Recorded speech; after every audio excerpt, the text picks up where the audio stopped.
All right, welcome back, guys. We have some more content we have to cover regarding the nervous system.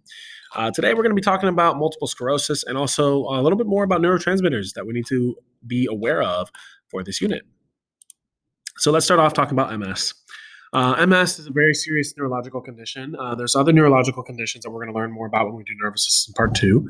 But MS obviously can be very detrimental, for a number of different things. First of all, it is an autoimmune condition.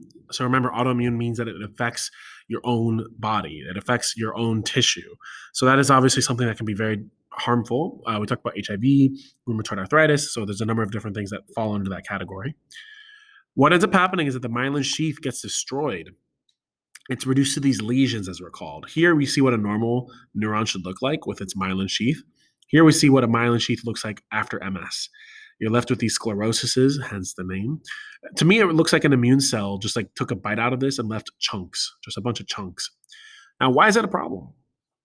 It has to do with what myelin does. So if you remember, myelin speeds up the impulse, it speeds up the reaction of how fast the action potential is traveling through the neuron. Normally, as we learned in our last video, that takes about 4 to 5 milliseconds. With these lesions, with these scleroses, you could increase that to like maybe 6, 7, 8 milliseconds. That doesn't seem drastic, but to the body, that is an astronomical change in time. So because now it's taking longer for things to travel, as far as impulses, suddenly that can cause things like temporary blindness, muscle weakness, speech disturbance, urinary incontinence. Urinary incontinence, by the way, is just inability to control when you urinate. So that happens often to elderly people, not because of neurological damage, but other reasons we're going to learn in urinary system. But that can be associated with this as well. Now, here's the thing. Typically, neurological conditions have no cure. This one has medicine to treat it, though. Most neurological conditions have ways to try to work with it. So, for instance, interferons. Interferons are going to be a group of medicines that can help to slow down and essentially weaken your immune system. The point of that is so that your immune system doesn't hurt yourself, but if you weaken the immune system, now you're more prone to infection from viruses and bacteria. Glatramine is a very famous medication. It helps to hold off attacks of MS because it's like spells of it. It doesn't happen all day, but it happens in different waves.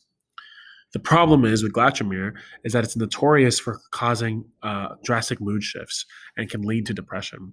So it's something that we have to be very careful with these medications. The good news is medicine is getting better as things develop. Here we see what MS looks like from a neurological perspective, as far as like the neuron itself. You see the brain. This is after years of MS can cause these plaques to form. Now, nerve conduction. This is stuff that we talked about in muscular system. So none of this should really seem that new except for maybe the last bullet. Action potential is going to reach the axon terminal, which is the end. These vesicles, these guys right here, all these little things with these green pods, those are vesicles. Vesicles will release neurotransmitters into the synaptic cleft. Remember, they don't physically touch. There's a small gap between it called the synaptic cleft or the synapse.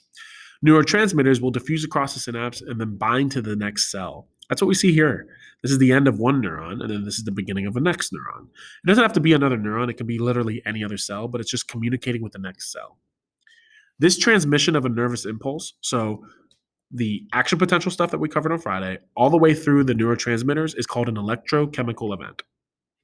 Simple enough. Electro for action potential, chemical for neurotransmitters.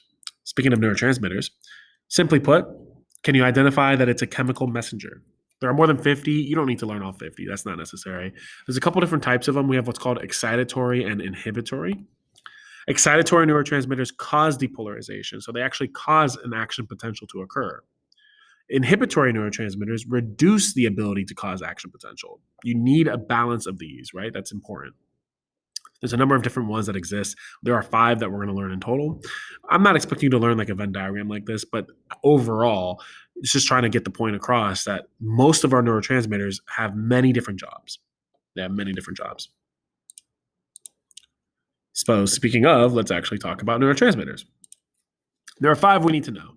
You need to know this first column with regards to like what are the neurotransmitters, obviously like their name. You need to know what they do. And not a bad idea to know a little bit about what it's affected by, but that's not necessary too much. We'll talk about it, but we don't have to get too crazy. Let's start with the first one, acetylcholine. Acetylcholine is going to be the neurotransmitter we learned in the muscular system because one of its main purposes is to activate your skeletal muscles. Makes sense. There are things that can affect acetylcholine. Botulism is a bacterial infection that can cause the muscles to contract too much.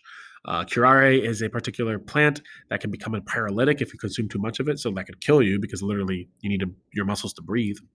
And nicotine, this is illegal stuff found in cigarettes, of course, e-cigs, cigars, etc. Typically, you don't have so much nicotine in your system that it can cause paralysis of the muscles. But generally speaking, nicotine makes your acetylcholine levels dip, making your muscles not contract as effectively as they should. Dopamine. Dopamine is your feel-good neurotransmitter. It's the one that's all about the reaction of this feels good. Like I feel pleasure, right? The problem is this is also directly linked to addiction. We love to feel good as a species, and there's nothing wrong with feeling good. That feel good sensation is what brings a little bit of light and color to our lives. But you have to have the understanding of like, okay, too much of this is a problem. Some drugs that can directly affect that, cocaine, of course, creates massive spikes in dopamine. It makes the rest of your life feel dull. Amphetamines are drugs that can be prescribed, but also considered to be higher in dopamine. Serotonin. This is a very interesting one. Honestly, mood is its biggest thing that serotonin is associated with. It's also associated with sleep, appetite, nausea, headaches, and migraines. When your serotonin levels are low, this can directly link to depression. That's why Prozac is one of the more recognizable drugs prescribed to deal with this as an antidepressant. So sometimes if the serotonin levels are low, it can directly affect your mood. Notice how sleep is associated with this. So days that you don't sleep very well and you wake up cranky and you're waking up crabby and like don't talk to me and all that type of stuff, that could be serotonin. It could be serotonin levels that are lower than they should. Some drugs that can be taken are typically hallucinogens, LSD, ecstasy, endorphins. If you play a sport, you should know what endorphins are. Endorphins inhibit pain. So you're playing your sport. Let's say the first half, you were kind of feeling it. You know, it's a close game. You're rallied with your teammates. But then the second half, you're starting to feel the effects on your body, and you're like, "Oh man, I'm so tired. I just want this to be over." If you keep pushing, you have the willpower to do it. Eventually, your body's going to release endorphins to inhibit pain. Does that delete the pain? No, it's more like you're muting the pain. By the time the game's over, by the time it's the next day, you're going to feel it, right? Morphine, one of the best drugs that has been utilized for inhibiting pain. The problem is morphine's highly addictive. So in hospitals, if you're going to be using morphine, you have to actually make sure that there's no other drugs that can be used that will be safer for the patient. Heroin, methadone, aka meth, these drugs are very popular because they literally just make you feel nothing, numb. GABA, last one we need to talk about. That's an acronym for gamma aminobutyric acid. You don't need to worry too much about that. Just know GABA. And is the main inhibitory neurotransmitter. So it's going to allow for inhibition, which is good. You want your neurons to relax from time to time, right? The problem is too much inhibition is a problem. Valium is a drug that can be prescribed to cause high uptake of GABA. Barbiturates is a group of drugs. These drugs are sleep inducers. So these are drugs that make you feel sleepy and you have to fall asleep. There are people who are using so many of these drugs in different combinations that just to fall asleep, they have to take something. And then, of course, alcohol. That's legal, right? But of course, it affects the body. There's a reason why they call alcohol liquid courage.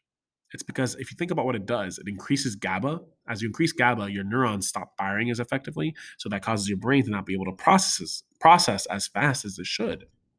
So the example I like to give is that imagine you see a cute guy, a cute girl, and you want to talk to that person. Sober you would be like, okay, well, there's a lot of things going through my mind. Am I going to be nervous? Is this person going to like me? Are they out of my league? Whatever. Under the influence of alcohol, before your brain even can have time to think about that stuff, you're already talking to the person. So you can see why a lot of people like to use it for those reasons. But obviously, you have to be very careful. Too much alcohol can still have detrimental effects on the body as far as like the liver is concerned.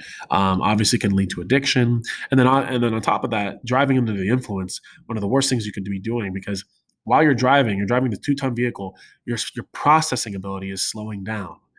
Suddenly, you don't realize how fast you're going in a residential area. You don't realize you passed through red lights or stop signs, and then you don't realize that there was a family walking. Right? These are all things that happen, unfortunately, too many times. At the end of the day, it's never a good idea. Just do not risk it. Have someone drive for you if that's happening, right? If you know that is a circumstance that's occurring. All right. So with that said, that's actually where we're going to conclude. We don't have very much left. We just have to talk about reflexes, and then we'll be finished with the unit for nervous system. So I appreciate you guys checking in. I will see you on the next one. Bye.